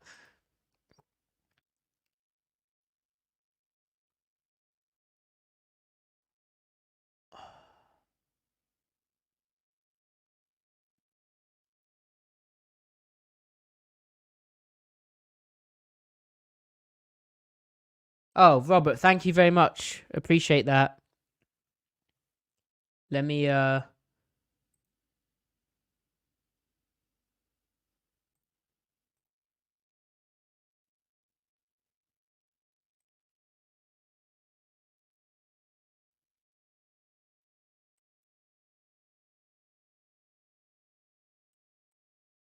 Thanks, Robert. Oh, Will. Okay, Will, it's like after dark questions now. I've seen you wear a West Virginia hat. What made you a West Virginia fan, or do you just like that hat? Well, Will,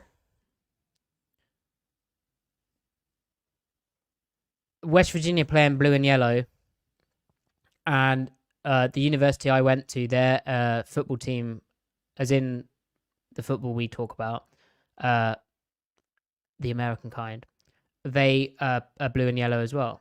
And I didn't want to choose Michigan, so I chose West Virginia, and Country Roads is a cool song. And then I was like, oh, they have this thing called a diamond offense, typically nerdy. The Dana Holgerson stuff was fun. And then it was kind of cool. They had that moment with Will Greer, and obviously, you have the Tavon Austin tape, Pat White, cool stuff like that. Geno. So, yeah, that's why. But I'm not a massive West Virginia fan. I wrote about the team for a season.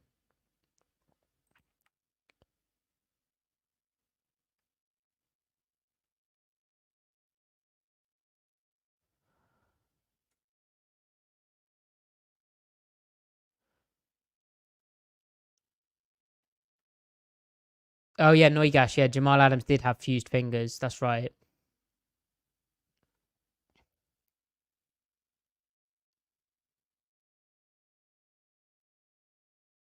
Brian, yeah, the Browns did use the triple screen this year on the Seahawks with Njoku.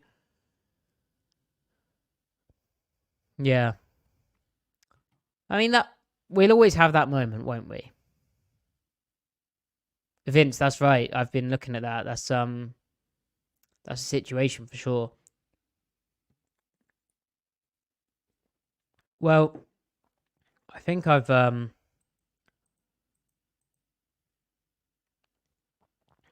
covered everything. I don't have all the answers, unfortunately.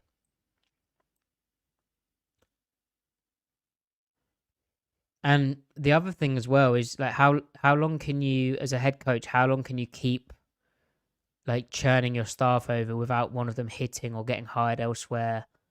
It's not sustainable. Like hire someone who hits, hire a great coach, and that is. And I'm sorry to do this, but that is what is so bloody magical about that Seahawks team. That great team where in 2010 they came together. They had Gus Bradley. He had the experience in the Monte Kiffin tree, the Monte Kiffin coverage, the Tampa 2 stuff. He develops how they play underneath zones. He develops all of that cool stuff. The pattern matching rules. They have Dan Quinn. He's familiar with the George Seifert 49ers way of playing up front. And he develops the kind of techniques that they want to play up front, but matches it to the kind of coverages that they want to run with Gus Bradley. But this is all with Pete Carroll overseeing it, right? But there's a clear alignment. They have Rocky Seto, who he develops a tackling system for the Seahawks. He kind of ties together all of that stuff. And they just have these great coaches who all kind of come up with their own imprint on the defense that kind of matches and complements each other, and kind of matches Carroll's vision. And it's Carroll's system, it's Carroll's scheme for what he ran at USC and his language. But yeah, you can look at the coaching hires since, and they haven't really hit yet. You can't really run, and I don't think you can have success with an NFL team if you keep like churning through your coordinators every like 2 to 3 years on either side of the ball, right? Which is the argument to not change anything or positional coach.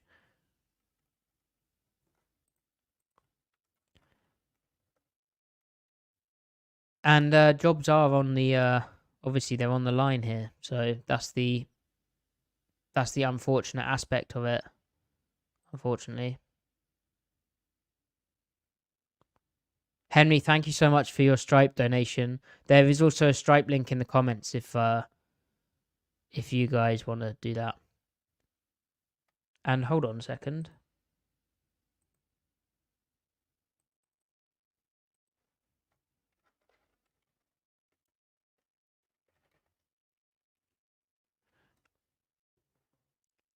Bridget asks, are these coaches unable to get the players locked in? It seems like they're absent-minded. Well, Bridget, that's something I kind of spoke about earlier. I would be worried about that. So when they send pressure at the quarterback, right? The type of coverage they have to play on the back end, if they're playing zone defense, right, has to be slightly different because you're losing an underneath defender, okay? Or if they're pressuring but still only rushing the usual 4 rushes that you would usually rush, right? You might have a slightly different coverage on the back end where, because we're dropping D linemen into coverage, we don't want to ask them to do as much in the zone, so we might still play tighter on the back end anyway, so a slightly different coverage. The whole year, they've had issues with running these types of coverages. The techniques don't, like, the eyes of the defenders. Like, if I'm Jamal Adams and I know I've got to play 3 up, when I see them motion that guy out in the backfield, okay, I've got a slot receiver in front of me who I have to worry about. When I see him go flat, I'm going to turn and look while relating to the quarterback. Like, if I can play cross-eyed, I'm going to look to see if 3 is up. He never did that. And it's not just him. The whole season they've had issues with how that happens. They've also had issues with how, when there's 2 receivers on either side. It could be a receiver and a tight end. It could be a receiver and a receiver. The running back's in the backfield. When the running back releases out fast from the backfield, that's a third guy out in the pattern to that side, and we call that a fast 3 because that stretches the coverage very quickly laterally. All season, they've had issues with how consistently they handle that. And lo and behold, they do this time. And Bridget spoke about this. Sorry, it's Bridget, isn't it? My apologies, Bridget. They've also had problems, just like the core concepts that an offense runs. They've, as I said, I spoke about this example versus the Lions, where they showed a picture of the safeties going over a coverage, right? I went and found the play. Then they, lo and behold, they get the type of coverage against the type of concept the Lions like to do. They've prepared for it, and yet they don't run the coverage properly, and they bust it for a touchdown. And Julian Love then gets beat on it later in the game. Well, this week, Carroll himself comes out after the press conference and says, they did their plays, we've practiced against these plays, we didn't execute. So, while that is the players messing up, Bridget, the coaches clearly aren't able to, this season at least, translate their message over to the players. They're not able to get them to lock in.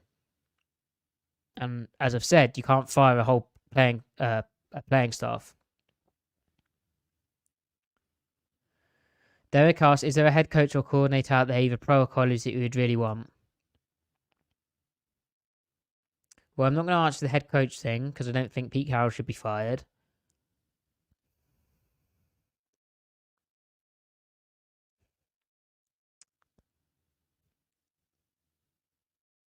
I'd be, Derek, I'd be interested in, if Robert Saleh does get fired, I'd be interested to see that.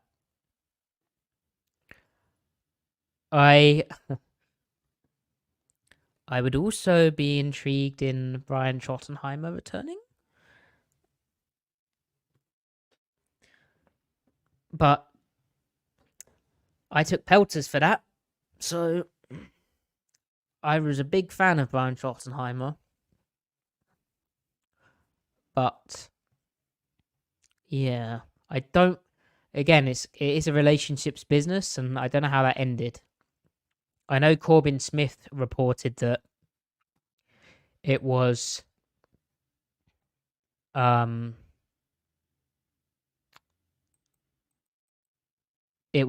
Wilson's camp who wanted Schottenheimer fired. I mean, if Corbin's publishing an article with that on it, he's clearly pretty damn confident in that. But that's wild. That is wild. But which would suggest that the relationship with Pete Carroll is kind of intact.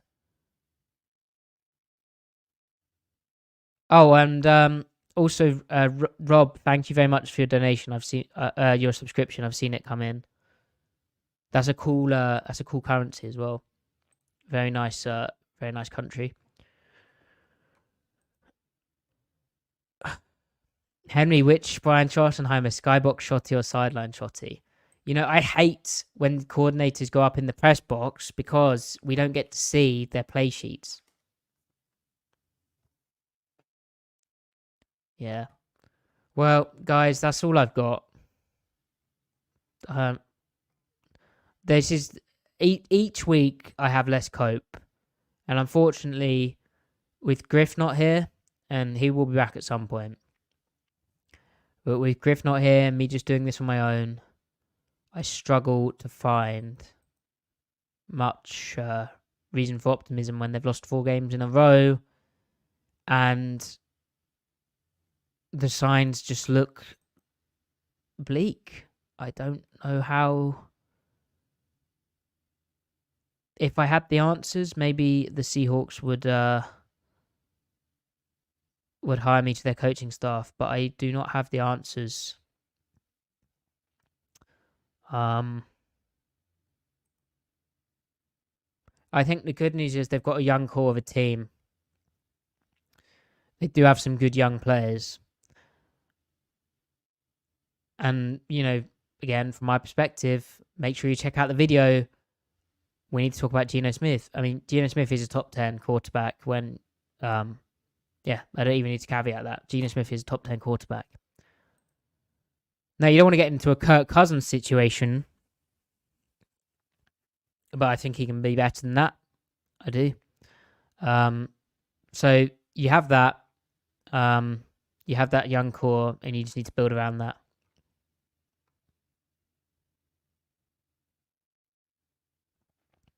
Yeah, Henry, just call her up.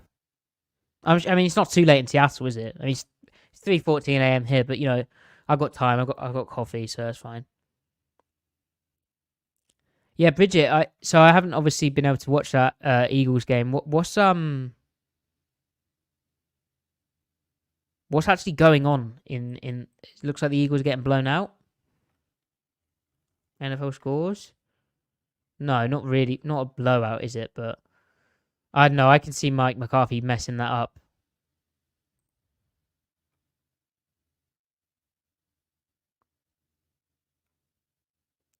Although he has seemingly done good. He's proving the doubters wrong. Derek, no problem. I'm glad I helped heal your wounds. Even though this has felt negative for me, but I'm just trying to be realistic. I'll always call it how I see it. Just an honest guy. But no, I don't want to be like sensational or like pile on to people. But yeah, just from my perspective. Thanks, Robert. I will probably have another beer. Maybe some scotch. John, oh, that's a good question. Nate Tice is a huge Shane Waldron fan. Is the love for Waldron in the national circle suggest the siloed nature of his offense? Lots of cool things. John, yeah, I think he does cool stuff. And when Waldron works, it does look beautiful, doesn't it, John? So, and Nate is one of the best in the business, right? A really good guy as well. So,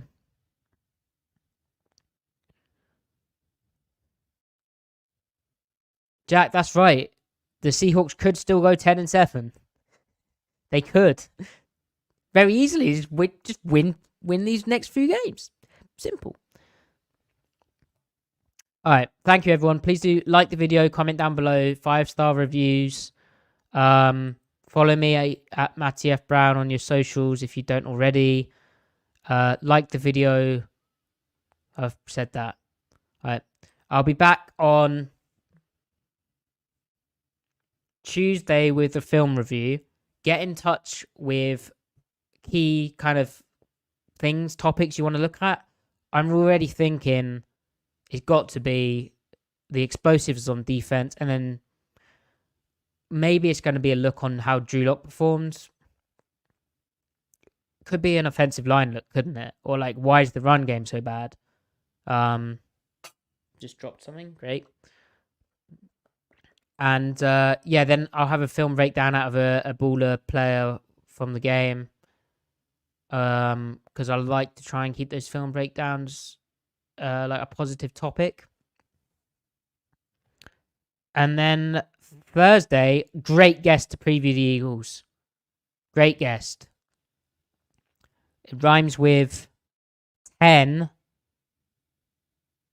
Bojack. 10 Bojack. So make sure you check that out for the Eagles preview. And then, yeah, if you're enjoying the streams, I'll do another a tape breakdown. And then Monday we have a Seahawks Monday Night Football, don't we? We got Sunday off. All right. See you, everyone. Thank you so much for joining. Great to have the comments so active. And thank you, everyone, also for getting involved on the social medias, telling me what to talk about, because it's difficult. All right. See you guys. Bye.